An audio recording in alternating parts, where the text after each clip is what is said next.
Hi, my name is Victoria Boutros, and I am a teacher for Baltimore City Public Schools. I teach ninth grade strategic reading at Digital Harbor High School. Last year, I worked for Oakland Unified School District as a STIP sub, which is an on-site, full-time substitute teacher. Classroom management is one of the most important tools for teaching. If your classroom is not managed well, there's very little learning happening and very little teaching happening. My ideas of classroom management have really shifted in the last few months. Being a substitute teacher, I think classroom management is one of the first tools that you really have to learn to get a handle on. Kids more often misbehave for subs. Something I remember from being a student myself is, thinking how much can we get away with when the teacher's not here? And so it's definitely more disciplinary, and adapting that into a classroom where you are the full-time teacher. Restorative justice really needs to be the focus of all of your interactions with students. Oakland, as some of you may know, is the birthplace of restorative justice, and so I try to operate from a lens of restorative justice in all of my interaction with students and staff and really people just in life. Go ahead. Well, what I've learned about Ms. Boutros' classroom is that, you don't have to be afraid to be wrong. You can always express your feelings. You can talk to her about anything. And really, there's no right or wrong answer in her class. I learned that, you can be yourself instead of trying to be somebody that you're not. You don't have to try to get everything right. You don't have to try to be perfect. You can try to, help others out as well along the way. The theme for my classroom is Be a Rainbow in Somebody Else's Cloud. It's based on a Maya Angelou quote. I really wanted to create a space where my students feel comfortable to learn, but are also having fun in a colorful environment that's warm and inviting. I created a series of paintings of famous individuals throughout history that are noteworthy, and we analyze quotes from them on a regular basis. Also, a cool down space for them to get a grip on things when things might not be going the way that they need them to. I think most people don't really have a great handle on what restorative justice means. It isn't simply a conference. Restorative justice can happen at the smallest level in every interaction that you have.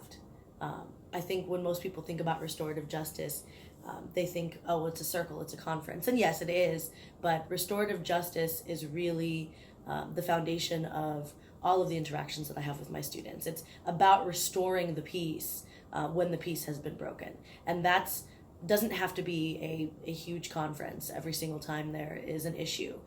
It's as simple as, seeing a student the next morning by their locker and just, going in and checking in on them like, hey, how's your day going so far? We're going to have a great day today, and I look forward to seeing you in class.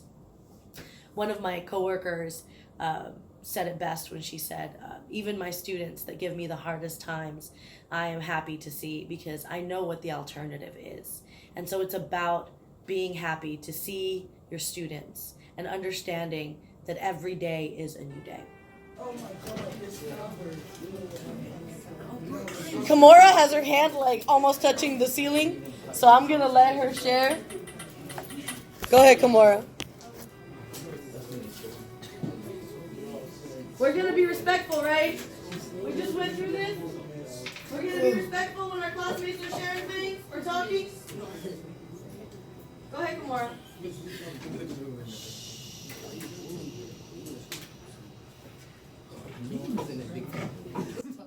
One thing that I've really taken away from this course in terms of restorative justice is the practice of class meetings and check-ins, and also really operating from a lens of humanity. This is something that I do with my students often. Instead of just yelling, be quiet, I say, hey, we know how we're supposed to treat our fellow humans, right? We know how we want to be treated when we're talking, right? And that has really, really been working.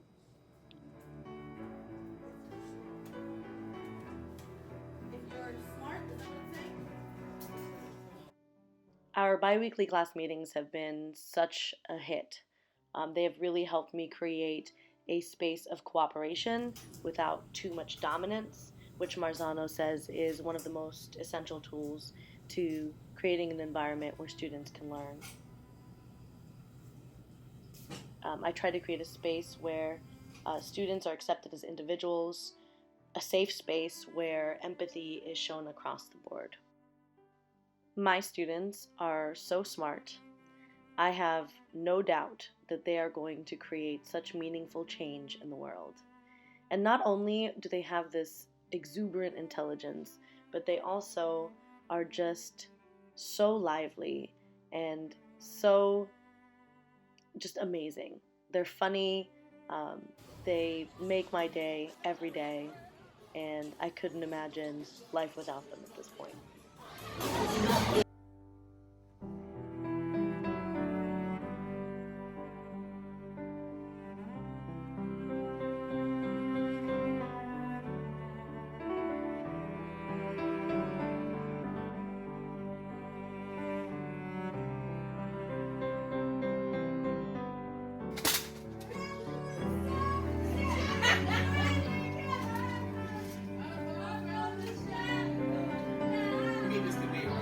The packet? You can turn it on Monday if you want to.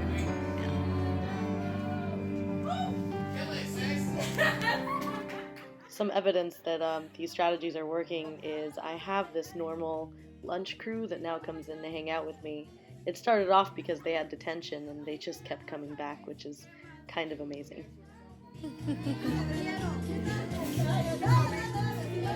Who's singing?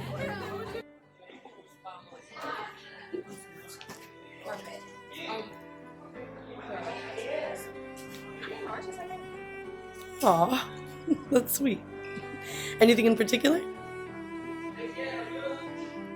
I don't like reading articles, but like I'm the activities and stuff that we do. What do you like about my class?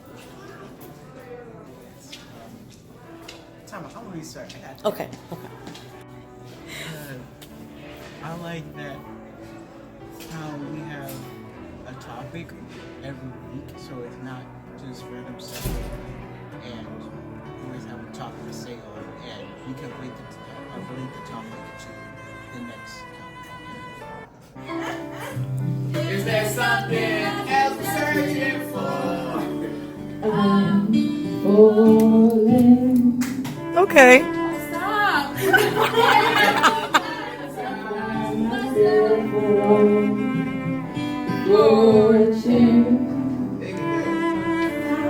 And at that time I feel myself. All right, I'll stop recording.